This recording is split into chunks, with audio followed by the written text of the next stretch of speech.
bestie, welcome or welcome back. This is the first vlog in a series that we're doing from September to the end of the year where I have to finish all of the books on my TBR cart or I have to unhaul them, whether I want to or not. It's not too bad. We do have some chunkers on here, but for September, we're focusing on these ones on the top shelf right in front. And a couple of these are most anticipated releases for the entire year, so that's what we're going to be focusing on in this vlog. I'm thinking we have 2 priorities for this week, and then I'm gonna throw in 2 hopefuls where if we do get to them, amazing. So let's talk about the 2 priorities first that I am so excited to read. The first one is Us in Ruins by Rachel Moore. I read Library of Shadows by her last year and absolutely fell in love. She writes YA fantasy romance. They're usually the sweetest romances. Her male love interests always have something special about them. In Library of Shadows, he was a ghost boy from like the 1920s, and in this book, our male love interest is a statue that has come back to life, who I think is from like the 1910s or 1930s, somewhere within there. Once we start picking these books up, I will go into a more like detailed summary for them, but that is Us in Ruins. I have the audiobook for this one, so I think this is where we'll be starting. I want to start this one today. The second priority is Immortal Dark by Just Gurma. This is also a most anticipated for the whole entire year. This is spooky season vibes. It has a cult, it has vampires. I can't remember if it's considered adult. I think it is. I don't think this is YA, but once we start reading it, I will confirm. In this one, we follow a main character who is an orphaned heiress. Her name is Kitten. She grew up far from the arcane society she was born into, where human bloodlines gain power through vampire companionship. And when her sister June disappears, Keaton is convinced a vampire stole her, the very vampire bound to their family, the cruel yet captivating Sustainios Sagad. To find June, Keaton must infiltrate the elite Uxley University, where she must survive living with Sustainios, even as he does everything he can to drive her away. It doesn't matter that Sustainios' wickedness speaks to Kaiden's own violent nature. I switched between saying Kaiden and Kitten, so I don't know how to pronounce this main character's name. His wickedness speaks to Kitten's own violent nature and tempts her to surrender to a life of darkness. She must find her sister and kill Sustainios at all costs. This reminds me of The Familiar by Leigh Bardugo, which I read earlier this year and freaking loved. And then I think for our hopefuls, we're going to be kind to ourselves.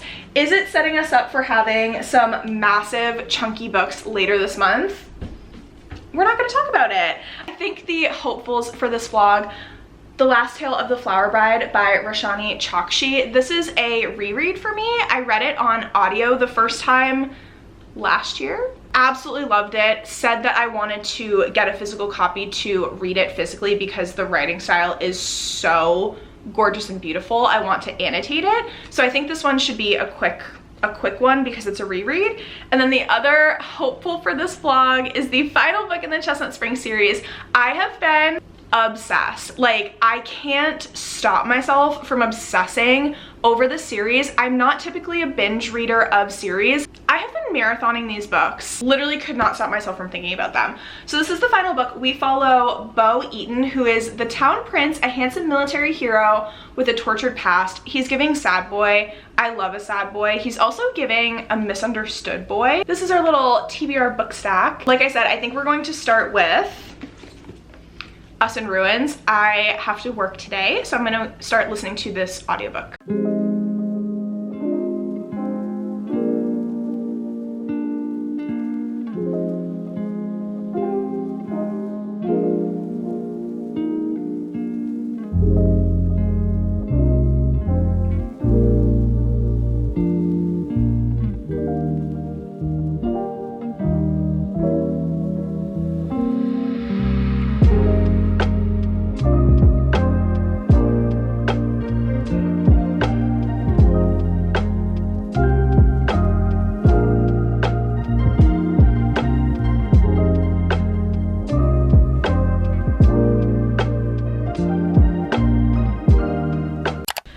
We just made it to chapter 3 and I figured let's do a little synopsis for Us in Ruins.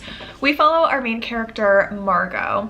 She is someone who is a bit over emotional. She's sensitive, she's a bit melodramatic, a bit sensational, but she's a 17-year-old girl and she snuck her way onto her school's archaeological summer trip program by an essay that she wrote about this vase of Venus. So they're in Pompeii for the summer, and she's also brought with her this old journal. This takes place in current day. She has this old journal from the 1930s from a lost teenage explorer called Van Keen. He was also after this vase of Venus that's said to be enchanted. Margot was under the impression that this vase basically makes people fall in love with you.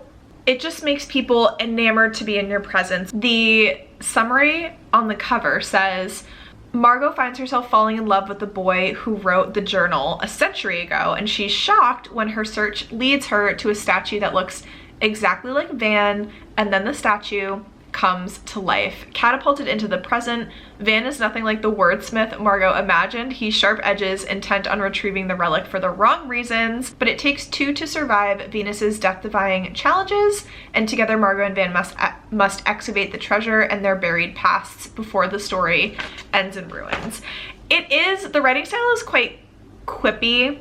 There are a lot of present day references, like Taylor Swift is referenced, Supergoop sunscreen is referenced. I think it's fitting for Margot's character because she just gives that ultimate girly girl. She's wearing red lipstick to the archaeological sites, and her classmates assume that she's not taking it seriously because yes, she's trying to find this vase, but she's also like looking for love, essentially. Like, she loves a rom-com, she loves a sappy romance, and she's trying to dress like a main character from a romance book or movie. So it's definitely a quirky writing style. I'm hoping, because Library of Shadows wasn't this quippy to begin with. However, the main character in Library of Shadows was very, very different compared to Margot.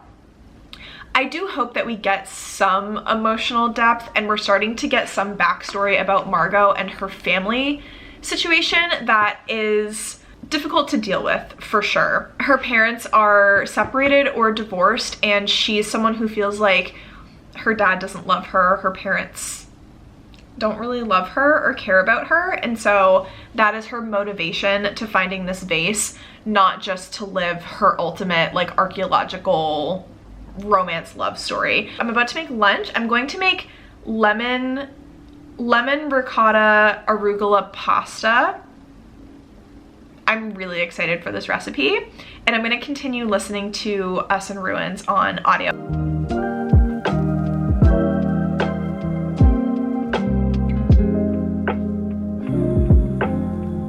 Hi besties, I really want to show you my new jeans because we went shopping last night because I hated all of my pants, and I got these new jeans that are number one so comfy and literally so cute. So hold on, you might see my feet.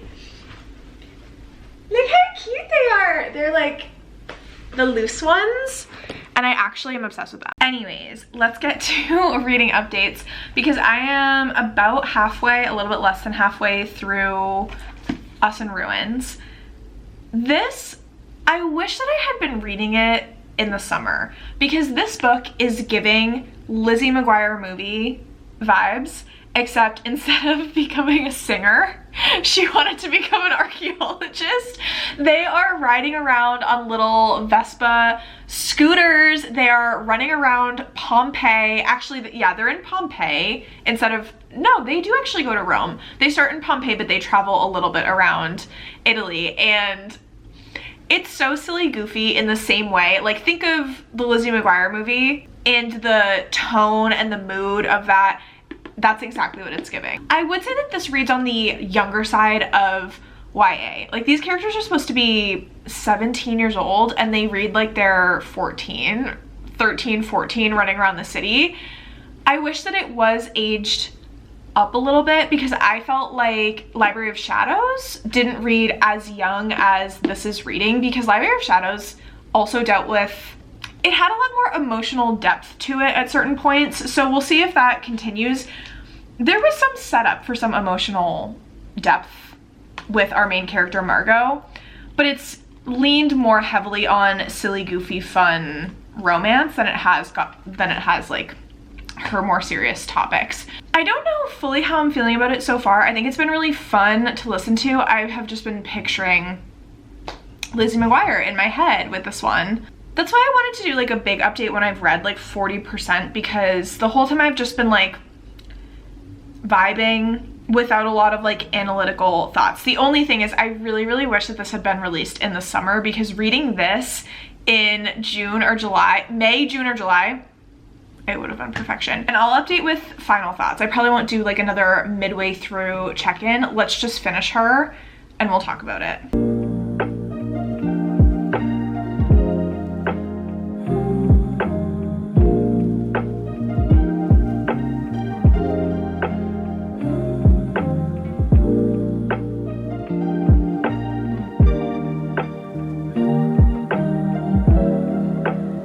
Surprise, we're doing a little in-betweeny update because I am on page 248. We have maybe like 105-ish pages left. This book is making me want to go to Italy. And Ross and I never took like an official honeymoon.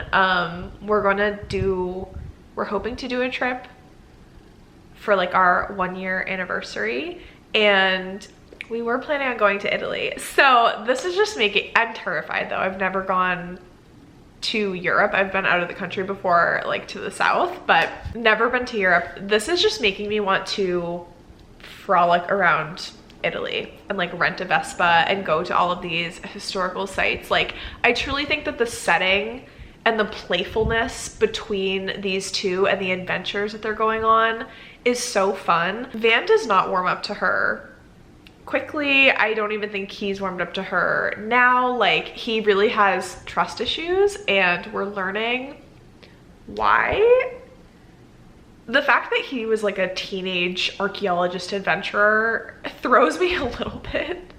That he's like so experienced and he like knows all these things, but it's giving he's Indiana Jones, and Margot, like I mentioned multiple times, is Lizzie McGuire. So it's just a really interesting mix. We do have some descriptions of the scenery that are so picturesque.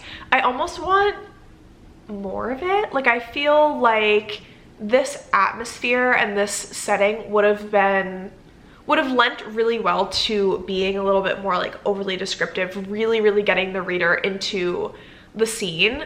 And we do get that. I'm not saying it's not present, but I just want more. Like this description. They just get off of a train station. The station was glass and steel behemoth nestled between the Naples hillside and a cerulean sea. When the doors slid open, Van stepped onto the platform next to her. Even though she could see the effort it took him, he held his head higher, determined. The train zipped off without them, sending wind through Margot's curls. Next stop, the trial of Tara, whether she was ready or not. I feel like when they stepped off of the train station, there could have been like more of a description of the scenery, because like, this is Italy. Like, go all out with it, because I want to pretend like I'm literally there with them. And there's been mentions of, like, she talks about scrolling through her phone pictures and she's like, after a bunch of plates of like pasta and beautiful scenery, like I get to the picture that I'm looking for, whatever. And it's like, I would have wanted to experience those moments when she's like eating pasta, like make me hungry while I'm reading this book, you know what I mean? And that's just me being very, very picky, because I love this setting so much that like I want more description from it. I'm hoping that there's a really fun plot twist at the end of this, because I do think so far the story has been predictable, not in a bad way. Like, it's still very fun, it's still very entertaining to read, it's very fast, it's very light, but like give me something that just like catches me off guard. Like, give me some plot twist, and I think there's been hints at one, so I'm very curious to see how this book ends off. Good morning, happy Thursday. We have updates. I feel like this week I have not had as much time for reading as I would have hoped, but it's almost the weekend, which is very exciting. We finished Us in Ruins yesterday. I think it's a 3-star for me. I'll be honest, when I was like sitting down to do this update, I'm like, oh yeah, like what should I say about Us in Ruins?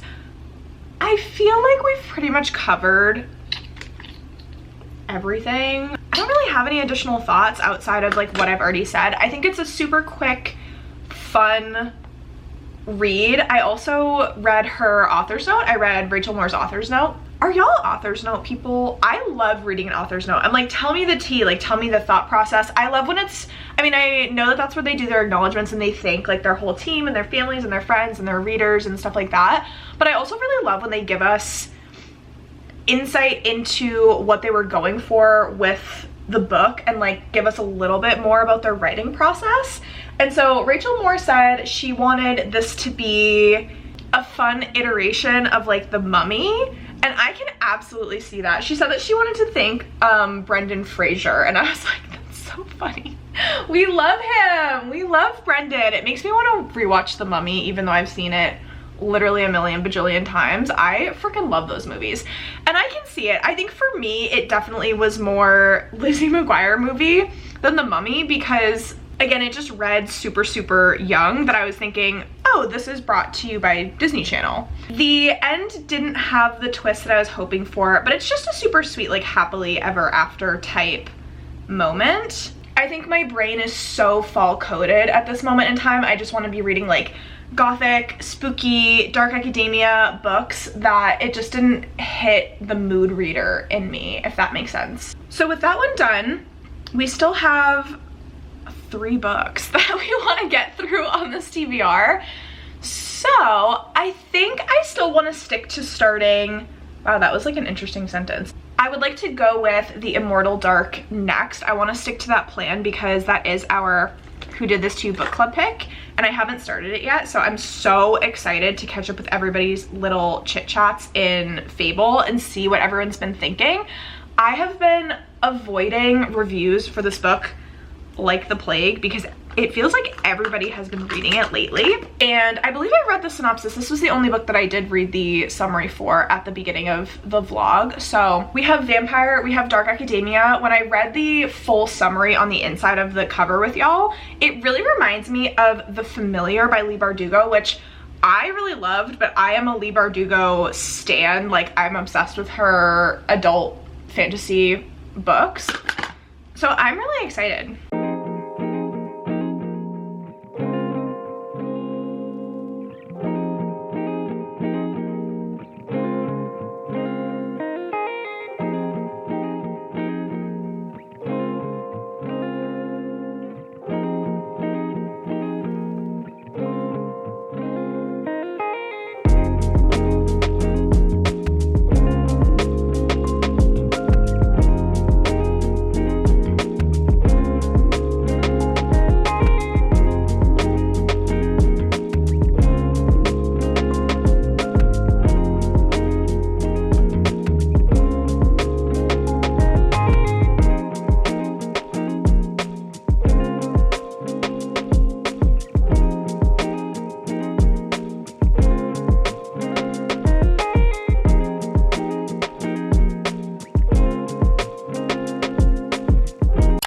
I am literally only on chapter 3, but I wanted to do a little bit of an update because what we've found out so far about Kaiden's, I don't know how to say our main character's name, Kaiden's sister June, is so interesting. The setup is reminding me of Rules for Vanishing by Kate Ellis Marshall. This is a YA that's actually so scary and creepy for spooky season, and it has multimedia in it, and so does Immortal Dark. We have like video records that June left that I think we're going to continue flipping back to. We just got a glimpse of one of those videos that June left, and this is multimedia with like newspapers, with videos, with like voice messages, with text messages, and I think that it adds so much fun and suspense to like a thriller or a mystery. Even though this is definitely a fantasy, this is much more of a thriller. I just think the setup is similar. And I gave Rules for Vanishing 5 stars. I think it's really interesting about these vampires is that they're seemingly not being romanticized. I think that there is a romance in this book somewhere, but I don't know where it's going to come into play because Kitten and June hate vampires. Vampires in this, they still need to feed, but human blood tastes like poison to them. They've been bound to control them and make them a little bit less powerful, it seems. So the first bind forces vampires to only feed from specific families. There are 80 bloodlines trapped in this cycle for generations, and June and Kitten are in one of those families. The second bind restricts some of their strength, and the third bind requires a heavy sacrifice when they turn a human into one of them. So these sisters that we're following, well, June has disappeared. Kitten is convinced that she was kidnapped and taken to this very suspicious occult university called Uxley. And so we meet up with Kitten when she is not in a good way.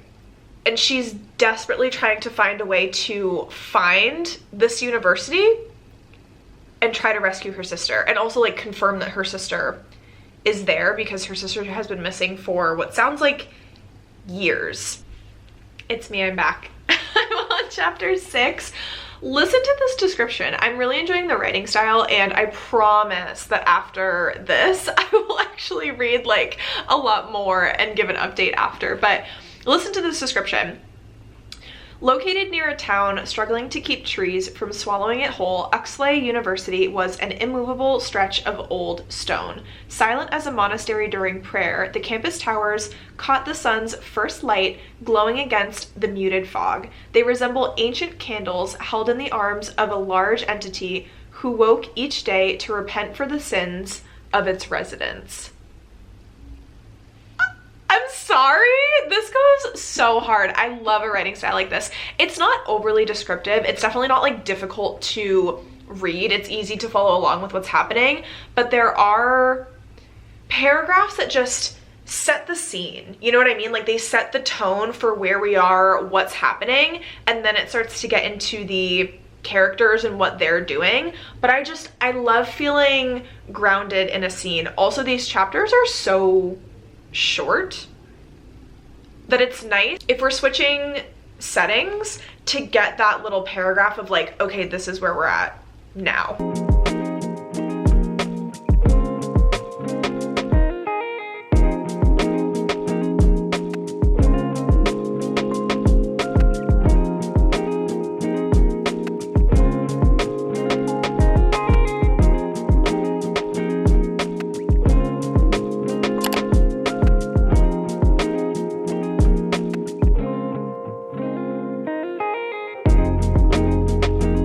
Hi besties, happy Friday. Yesterday I ended up reading over 100 pages of Immortal Dark. I am on page 120. I'm obsessed with this. Like, it's giving Ninth House vibes. It's giving sort of the Familiar vibes because there was like interesting dark creatures in that one as well. I'm just packing my bag because I'm gonna go meet Cara from Cara's Bookshelf at a coffee shop because she is in Phoenix for the day, or for this weekend, which is so exciting. So we're gonna go meet her. I'll try to take like a couple clips. We're gonna go meet at this bookstore slash coffee shop. So I'm hoping I can get there a little bit earlier than her, order a coffee and read a little bit. And that way I'll just like be there for when she shows up because she's coming from like a seminar or something. So I'm just switching over to a tote. That way, if there's any new releases, the Barnes that's by my house, I feel like doesn't have good new releases. Like they don't purchase the books that I want them to. I'm hopeful that this indie bookstore might have better purchases because there's a couple additional new releases that I'm looking to get, like the new Alison Saft book. And then there's a couple others, like if I see them, I would buy them on site. So I usually bring my little purse, which I do really love, but I was like, let me just do a tote just in cases, and that way I don't need to like have a bag of books and stuff like that.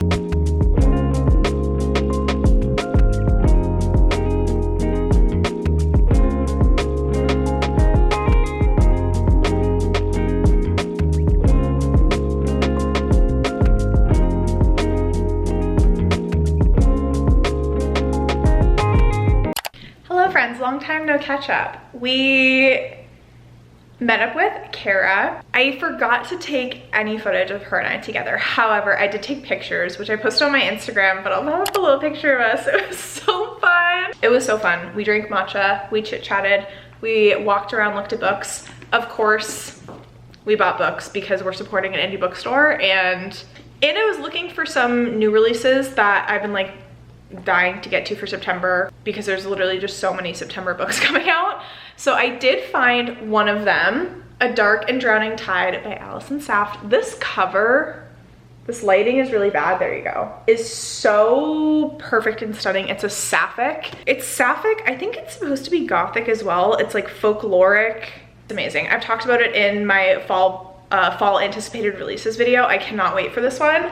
And then, kind of iconic, I bought my first Robin Hobb Assassin's Apprentice because I've never read a Robin Hobb before, and everyone tells me that I will love her. So yeah, but yes, I met up with her. That was literally so fun. I drove home, got dressed up. You can only see my top right now, but got dressed up and we went to an Air Force Squadron graduation tonight, which was really fun. We had some dinner and we just got to like chit chat and see some people graduate. How freaking cool is that? So I'm gonna take off my fancy pants now and get comfy, wash my makeup off. I think I'm going to put on a cozy fall movie and crochet a little bit because I started a new crochet project. I think I'm finally getting the hang of it. If you watched my cozy September vlog, we started to learn how to crochet. So I'm on to my second project. I'm making like a little bow, and I might turn it into a bow bookmark. We'll see how it goes, but that's the plan. I'm gonna get out of these heels, I'm gonna get comfy,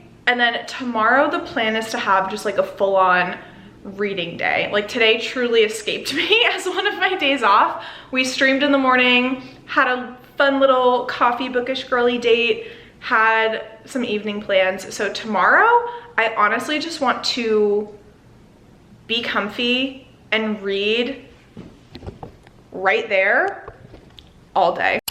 Good morning, besties. We just went to get coffee and breakfast, and now I'm gonna go on a coffee walk. I'm gonna go on a hot plot walk. I think we're gonna, as much as I want to just sit on the couch and read Immortal Dark like immediately right now, I think we're gonna go on our hot plot walk and listen to the audiobook for A Touch of Chaos because that's one of the books that we wanted to. Actually, no, it's not. I don't think this was on our original TBR for this week. However, it's one of like the chunkier books that I have to get through in September that is on our TBR, and I just wanted like a good little audiobook while we go for a walk, you know what I mean? So I feel terrible. Any like puppy owners, I don't know if y'all do this or feel the same way, but typically when I go for a walk, I always bring JMO with me because like obviously I would feel bad not to, but because I want to like drink my coffee, and JMO is just the ultimate pooper puppy, and you have to like have one hand to like walk your dog. I feel like it's not great to go for like a little stroll, like coffee hot plot walk. So I'm not bringing him, and I already feel the puppy mom guilt, but I'm gonna pop on some headphones and let's go get some reading done.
after quite a few hours listening to this audiobook. I was expecting to do a lot more physical reading today, but in a happy turn of events, we cooked a very late lunch slash dinner. The recipe that I was making was Greek potatoes. It's basically like roasted potatoes. You just put them in the oven and you do this marinade of like dill, mustard, lemon, olive oil, vegetable broth. Oh my gosh, it's so good. We haven't officially ate dinner yet. It is almost 7 o'clock and I made salmon to go with it, but the way that it smelled made the house just, smell so good.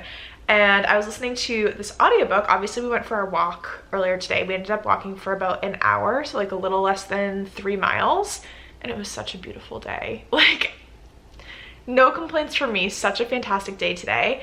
I did end up running to Michael's. I wanted to pick up some easier yarn to work with because the first yarn that I got was just a little bit more difficult. It would like unravel a little bit when I was working with it, so I got some easier yarn, but I did forget a darning needle, so all of the projects that I'm making still have tails on them that I have to like weave back in. But today I learned how to make these flower bookmarks, which you would have seen earlier because I think I showed it, but they're so cute and I'm so excited. I've made 3 of them. Well, I've made 4, but the first one was like not my best. I think that this is just the perfect cozy new hobby for this autumn. But anyways, let's get to a reading update. So we have listened to 234 pages of A Touch of Chaos today. This is the final book in the A Touch of Darkness series. I'm surprised at how, well, I'm not surprised. I was expecting the plot to move very, very quickly, and it definitely does because the third book ended on such a massive cliffhanger that I was expecting to like pick up right where that left off. The ponytails are not ponytailing today, so sorry about it. I have massive bumps. Anyways, 230 pages in. I'm surprised at everything that's been like concluded so far. I thought it was going to take a lot more to get where we are. These updates are going to be so vague unless you're familiar with the series, and I do apologize, but I do not want to spoil a single thing. I'm loving that we get so many different perspectives in this book. We get Persephone's perspective, we get Hades' perspective, and we get Theseus, which is so interesting in the dynamic of everybody. And then we also get Dionysus, who I could have done without. Like, to be honest, I feel like he's such a side character in the grand scheme of things, but in this book, compared to all of the other A Touch of books, we get multiple like romances that are going on. I'm really enjoying that because I've found with other series, once you get to this point, like the last book or some of the final books, it feels like the relationship is just so well established and like nothing new is happening. And so when there's like spice between the characters, it's not like building the relationship anymore, and it's not like, it's just like more of the same. Whereas in this one, where we are with everybody, it's like, it still feels like it's serving a purpose. It's not overly spicy, which is great. I felt like in A Touch of Malice, there was so much spice, and by that point I was like just skimming over it. I'm like, just let me read the plot points because the spice just feels a little bit tired. We've gotten so much. This feels really fun. I will catch up with y'all definitely a little bit later tonight because we're going to continue to read quite a bit, but I will catch up with y'all after dinner.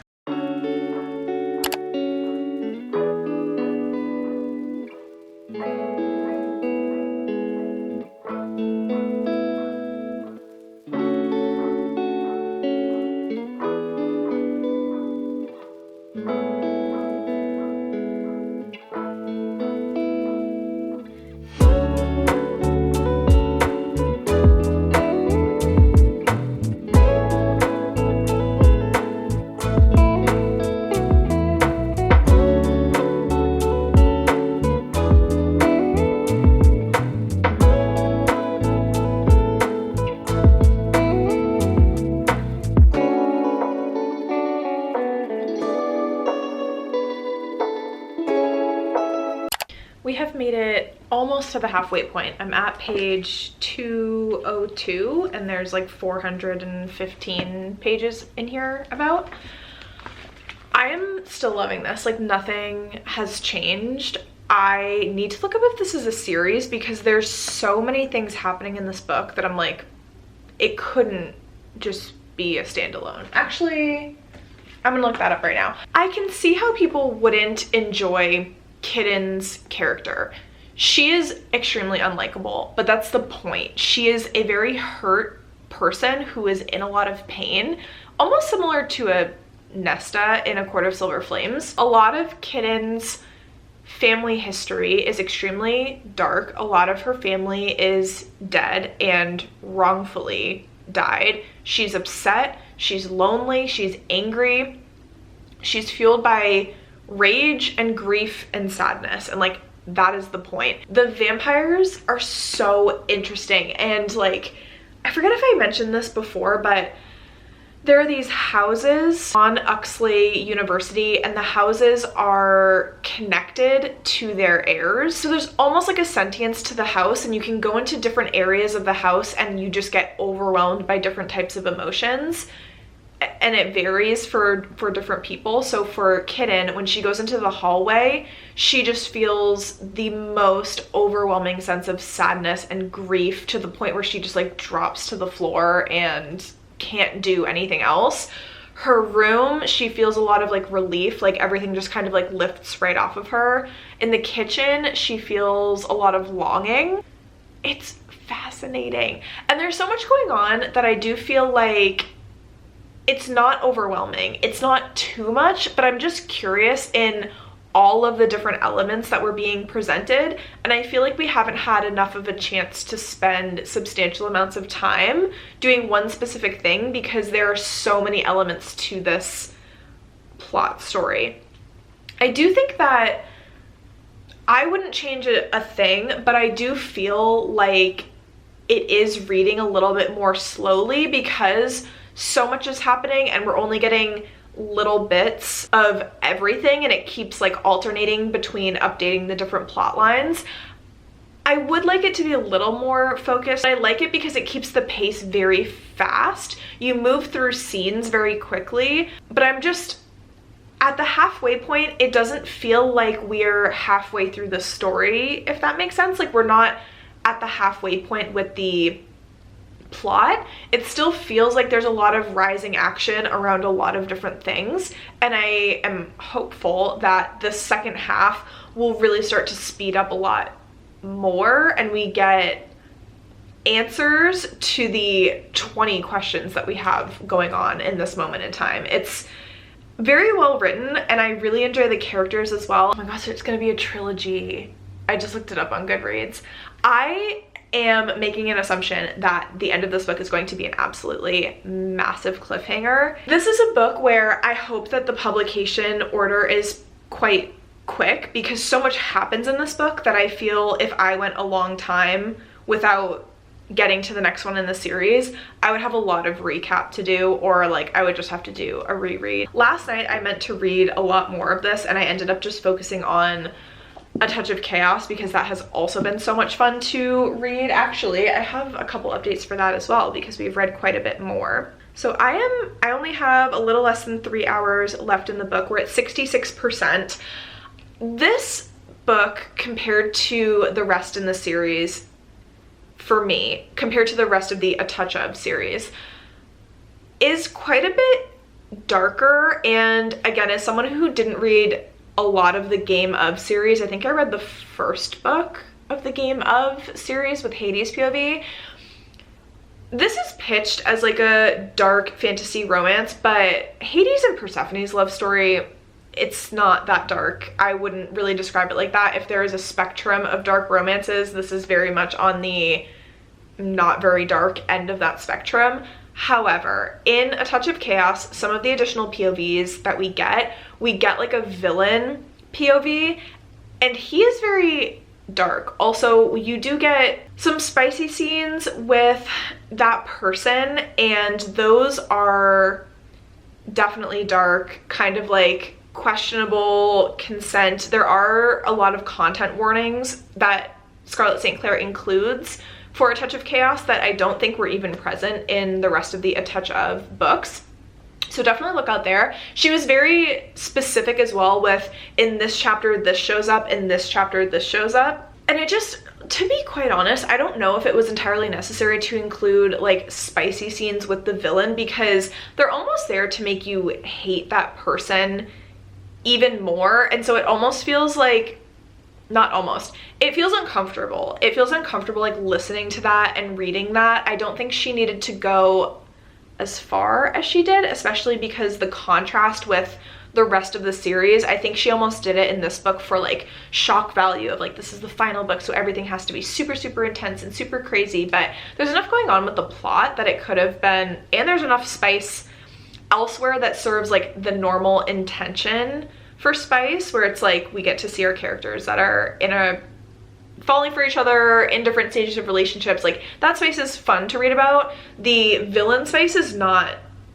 fun. It's pretty gross if you ask me. So that's where I'm at with A Touch of Chaos. I'm excited to see, we're gearing up for like this big conflict that has been growing and growing and growing in all of the other 3 books, and we didn't get any like really conflicts or battles in the other 3 books quite yet. So I'm hoping that this big conflict doesn't disappoint.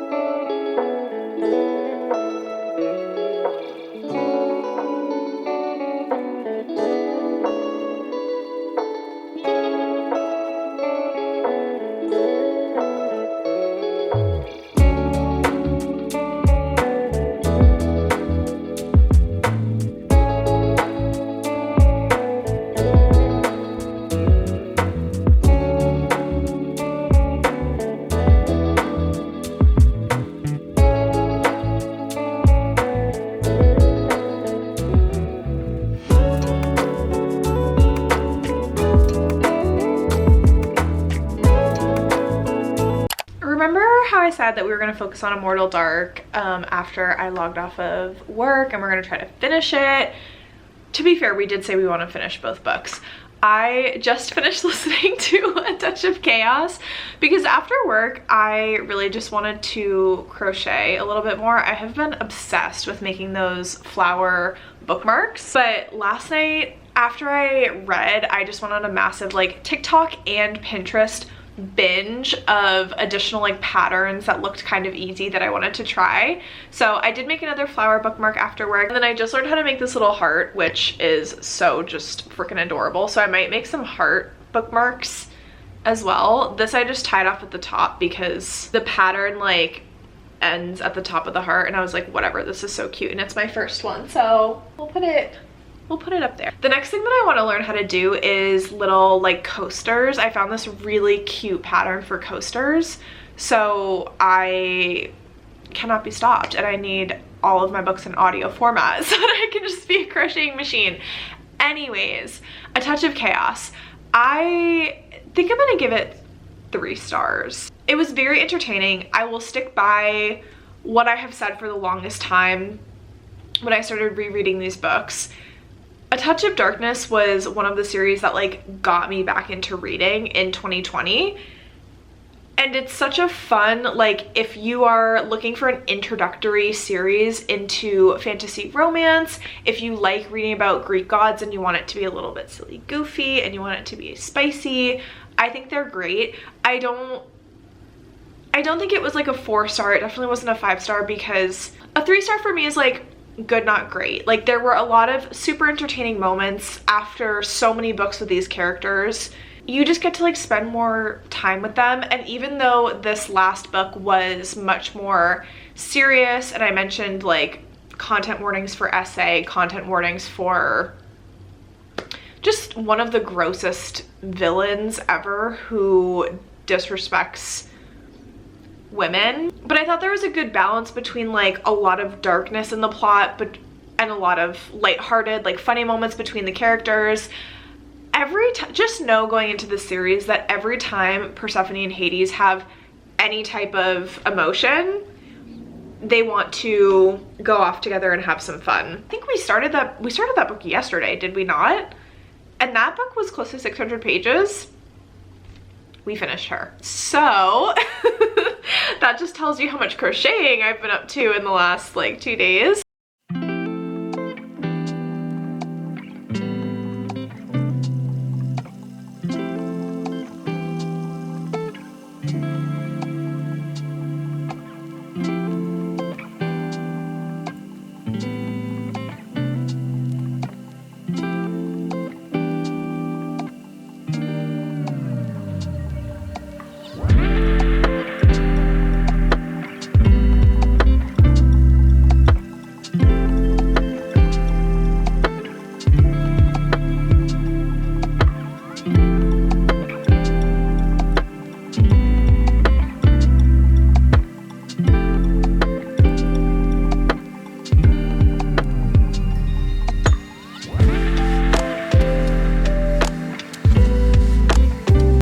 Good morning, besties. I think I showed clips of like getting ready, yes, and of a little bit of stream when we were first starting earlier this morning. We had our last Tears of the Kingdom stream, which is so emotional, not only because the end of that game is so emotional, like literally they come for your heartstrings. There may have been tears, not just Tears of the Kingdom, but tears of the Tori. I was not well, and then we needed a sweet treat afterwards. So we went to Dunky and we got a pumpkin coffee with a apple cinnamon donut, which was amazing. But I wanted to do a little bit of an update. We did start our second coaster, I don't know if you can see that, last night. So we did that. I did read a little bit more of Immortal Dark, but I want to read some more of it this morning before I give like a not final update, but like another update on it. And then I meant to include some of this footage yesterday, but Ross and I are trying to take advantage of the like end of summer patio furniture sales because we have like a really cute little balcony.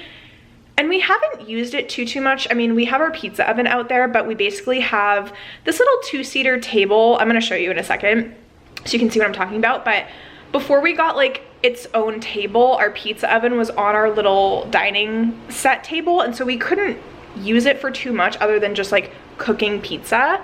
So we ordered some furniture. We got, and I'm sorry because it's like a little bit dirty, but this is our pizza oven. We got it its own little table, and we do still need to like cutify it a little bit, but that's our little pizza server over there.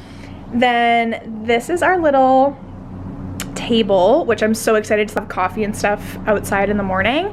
And then this is going to be a little like couch slash day bed. That's the back of it. I tried to set this up yesterday morning by myself, and I really need Ross's help to finish setting it up. It's a little couch, but then it lays down into a full day bed, and it has been perfect weather in the mornings. Like if I wake up at like 7-8 o'clock, it's about 75 degrees, it's breezy. I'm going to come out here and read my books in the morning. I'm trying to find, and I know that this sounds like stupid and weird, but as someone who works from home, I really need to make like a conscious effort to not just sit in my house all of the freaking time. Like I need to make a conscious effort to get outside more.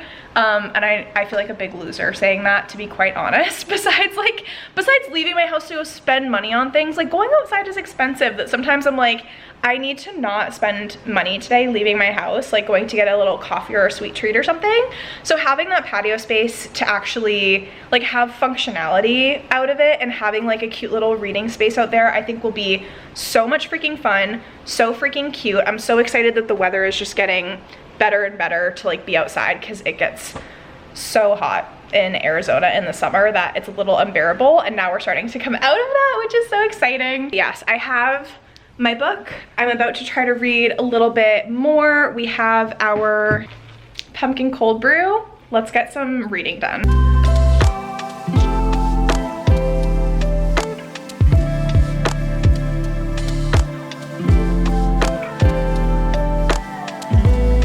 Hello besties, we have finished her. I needed some time last night to sit with my thoughts before I wanted to do like this final clip for the vlog and talk about thoughts and feelings, because I needed a little bit of processing time.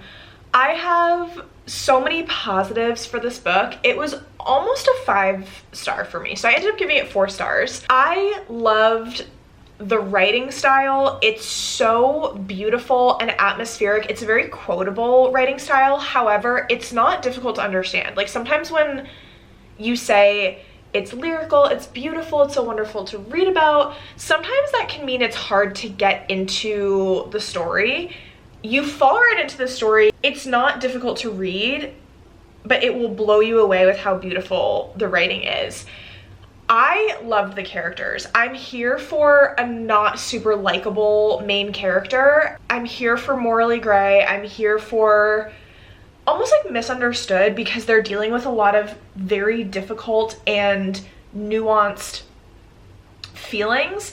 This book really explores pain, violence, grief, and I kept thinking of the phrase hurt people, because our main character is just hurting herself and hurting everybody around her, and it's like she has an angel and a devil in her head, except her angel manifests as her sister, and her sister is saying kill all evil, but she's evil, like she feels evil herself, and so she's like I have to unalive myself, like I have to kill all evil. And then she has her like devil on her shoulder that is almost manifesting as, I would say, like her and Susenyos, which is the vampire that is like connected with her family. The little devil is saying you need to accept yourself and love yourself, and everyone has flaws, and you can't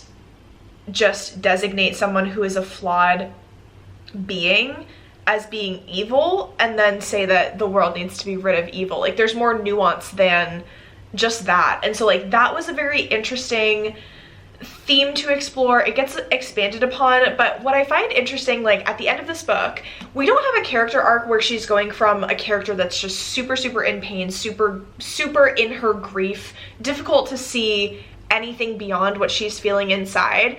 Like by the end of this, she doesn't have a major character change for the positive.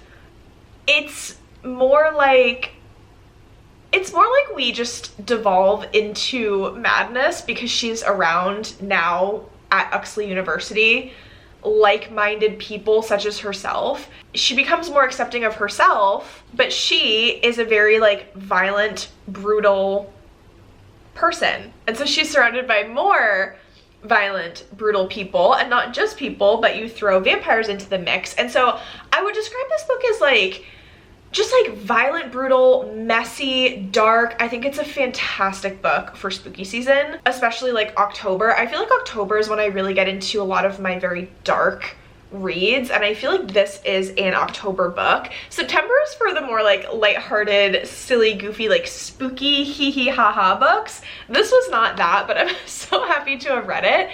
The only piece that was missing to make this a 5-star was that the plot felt very all over the place. It's unpredictable, it's extremely twisty, but to me, and again, I was here for the vibes, so like I was having a good time throughout, but for me, it felt like 60% of the way through the book, a lot had happened, but also like nothing was happening to move the plot forward. It was like we were stuck in the same place for a very long time in this book, trying different methods, trying different things to no avail.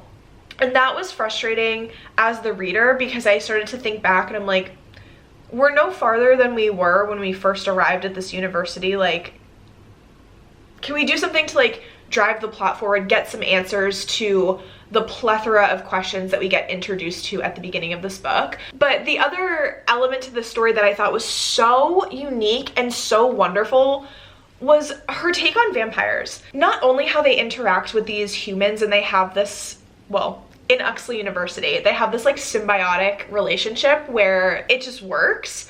The vampires in this book originate from Africa. A lot of African history is tied in, especially with Kidden, because her family's like legacy was this archaeological dig site to continue to find, build upon, and maintain like very important artifacts to that history. That was so much, not fun to read about, but like it was so interesting because so many vampire books originate from like European or Eastern European lore and like backstory and history. So introducing that new vein of history to really make this her own, like Tyja Skirma, to make this story and these vampires so unique and it felt so new. I really appreciated that, and I thought that that was an amazing element to add to the story. I highly recommend this. I know that it's a little bit like conflicted. If you can enjoy a story where the characters are not likable and like that's the point and that's the intention behind it, read this book. Also, if you love an enemies to lovers that is so enemies, and it's never 100% either or, they're always like this in between of just constantly fighting with each other. Like even when you get to the point where there's like a turning point and it starts to feel more lovers, they are very much still enemies. Like it is so back and forth. I would absolutely recommend this because this was enemies that are attracted to each other, basically. So with that, I'm actually gonna end the vlog here. I know that we were supposed to get to Hopeless, but Kindle Unlimited is calling my name, and it has been, honestly, for the last couple days, and I have been suppressing my Kindle Unlimited urges, but I have to divulge and go off the rails. So that is my plan. We will definitely get to Hopeless very soon because I do want to finish that series, but we made some good progress with our physical TBR. I have to update my reading journal to see like how we're doing with the challenge. The last couple that I have to read for August are basically just these two. This will be such a quick read. Nightshade is what I'm a little bit scared for, but this one is on Kindle Unlimited, and I think that reading a chunky book like this on my Kindle and just gaslighting myself into thinking it's much shorter than it is gonna work for me. I will catch you in the comments, and I will see you in my next one, friends. Toodles!